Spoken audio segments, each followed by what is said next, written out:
Hey everyone, and welcome back to Tech Support Monday. This week we shared a quick 90-second rundown of how to safely shop online, and we got a lot of great feedback plus some really good questions. So today we're going deeper. If you ever felt unsure about buying something online, whether it's a pair of shoes, tickets to a concert, a hotel stay, or even a digital download, you're not alone. Online shopping is convenient, but it can also be full of traps if you're not careful. But don't worry, you don't have to be tech savvy to protect yourself. In this video, I'll walk you through a few easy tips you can use to help you shop smarter, avoid scams, and to keep your personal info safe. Let's start with one of the most overlooked details, checking the website URL.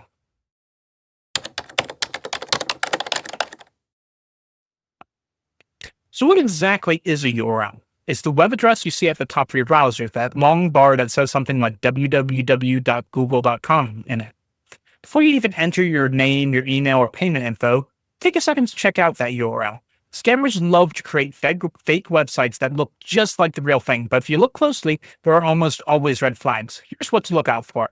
Misspellings of the name, like Amazon.com with 2 M's or Walmart.store instead of Walmart.store.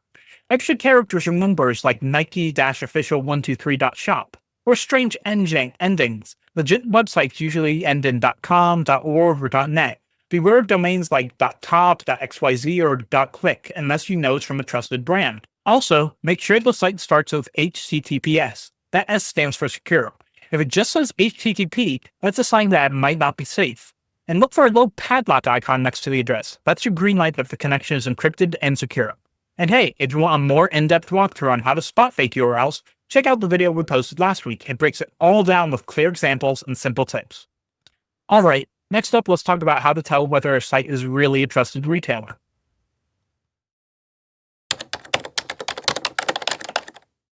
Alright, now let's talk about where you're shopping. If you're buying from a major well-known retailer like Target, Best Buy, or Apple, you're probably in good hands. But if it's a store you've never heard of before, take a few minutes to do a quick background check.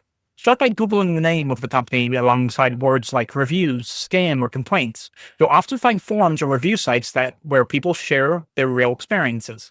Also, check social media. Reddit is especially good for this. If a site's been shady, chances are someone's posted about it already. Look for red flags like lack of customer service, fake tracking numbers, or orders that never arrive. And speaking of customer service, check the website itself. Real businesses will have a real address, a working phone number, and a contact email that's not just a random Gmail account. If the site has none of that, that's a big warning sign.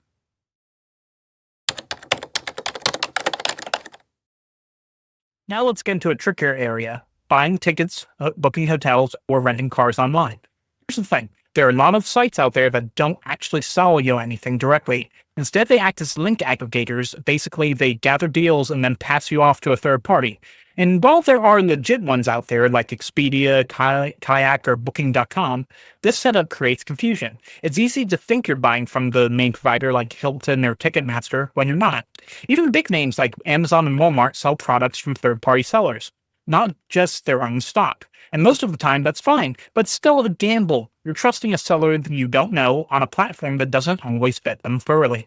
Now, I'm not saying you shouldn't buy from aggregators or third-party sellers. They can offer great deals. That's why people use them. But those amazing prices, that's exactly what scammers count on. They know people are looking for the lowest price and might not look too closely before clicking buy.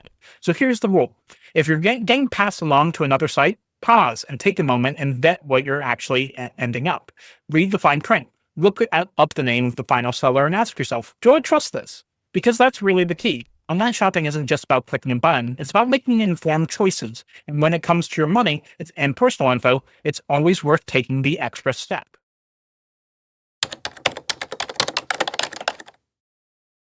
Let's talk about digital goods, things like game keys, ebooks, software, and download codes.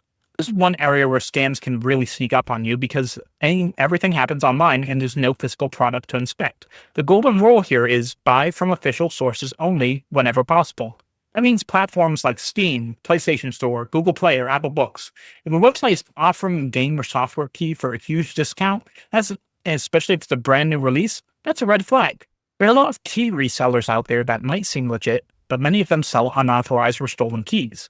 If you use one of those, not only could the key stop working, you might be banned or lose access to your entire game library. I've seen cases where someone lost hundreds of dollars worth of games over one shady purchase.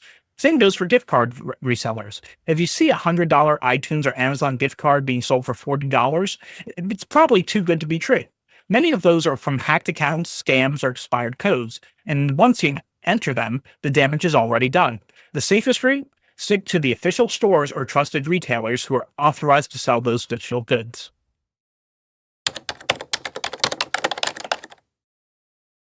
Now let's talk about keeping your card info safe when shopping online.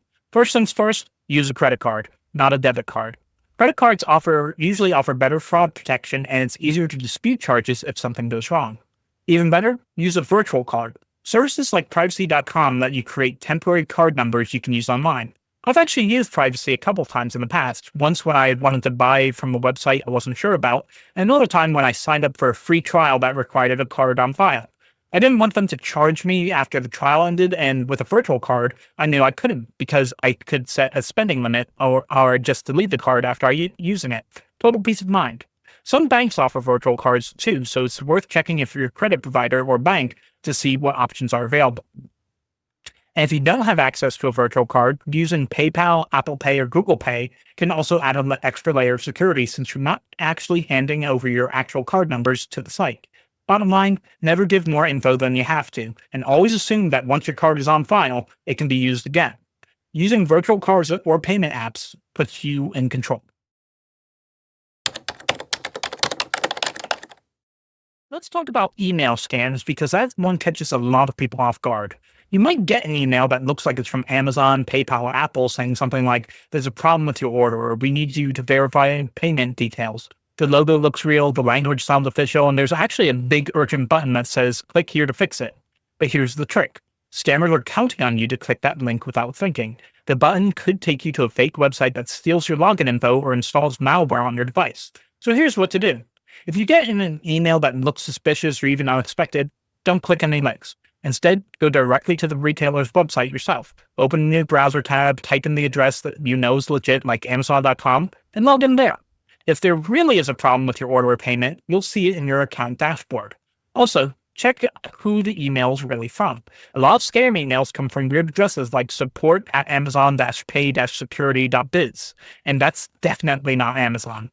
Trust your gut. If something feels off, pause before clicking. A few seconds of double checking can save you from a major headache.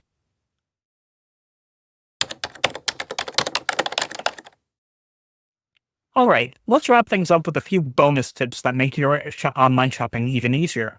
Keep your device and browser up to date. Updates aren't just for new features, they fix security holes that scammers might try to exploit. Use antivirus software. Even basic antivirus can help catch dangerous downloads or block shady sites before they load.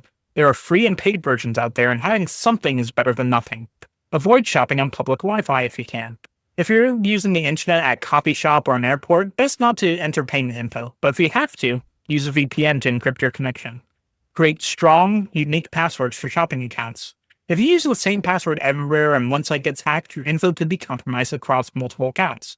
Consider using a password manager to keep everything secure and easy to remember. And finally, don't rush. Scammers thrive on urgency. If a site is pushing you to act now or limited stock remaining, take a breath. A legit retailer will want your business a minute later, an hour later, or even tomorrow.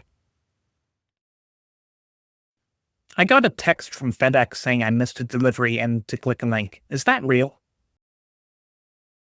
Great question, Linda. This is a super common scam right now. If you weren't expecting a delivery or the message seems vague, it's best not to click on anything. Instead, go directly to the FedEx website and enter your tracking number, if you have one.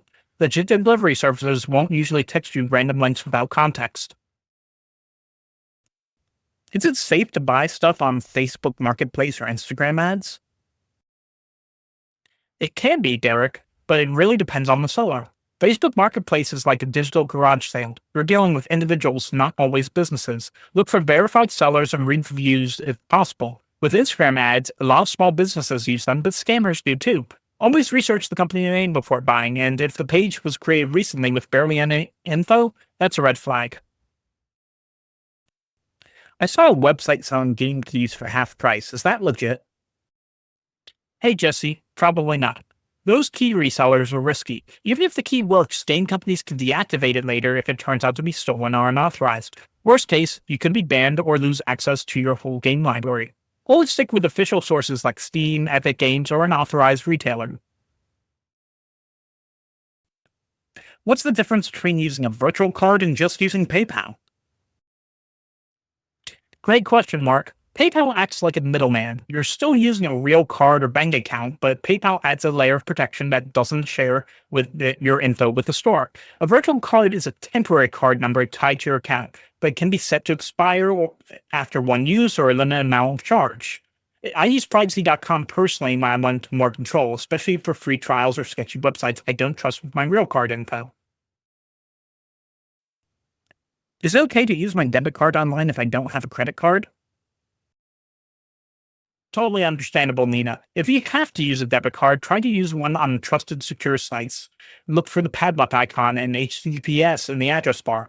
Just keep in mind that debit cards pull money directly from your bank account, and it can be harder and slower to recover lost funds if anything goes wrong. If your bank offers virtual cards or limited use debit options, that's even better. How can I tell if an online store is using fake reviews? That's a great question, Carlos. Fake reviews are tricky, but there are signs. Look for lots of five-star reviews posted within a short time window, or reviews that sound super generic, like amazing product, fast shipping, with no real detail. You can also copy paste a part of the review into Google. If it pops up a bunch of places on other sites, it's probably fake. Tools like fakespot.com can also be used to analyze review quality. Are those hotel deal websites safe to use, like the ones that compare prices? Mostly yes, John, but with a few caveats. Sites like Kayak or Trivago are aggregators, meaning they show you prices from other booking sites. They're generally safe, but when you click through, you may end up on a different site entirely. Before booking, double check who's actually processing your payment and research that company too. It's not uncommon to end up on a lesser known or unreliable site without realizing it.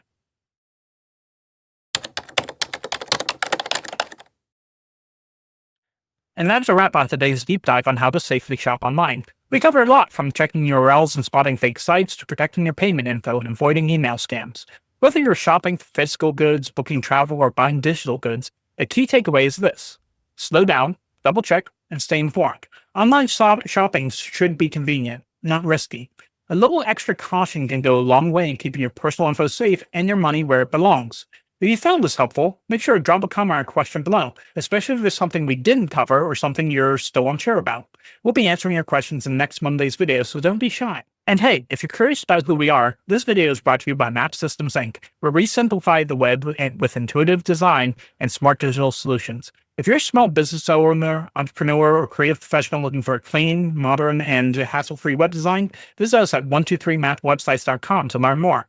Thanks for watching and stay safe out there. And we'll see you next time on Tech Support Monday.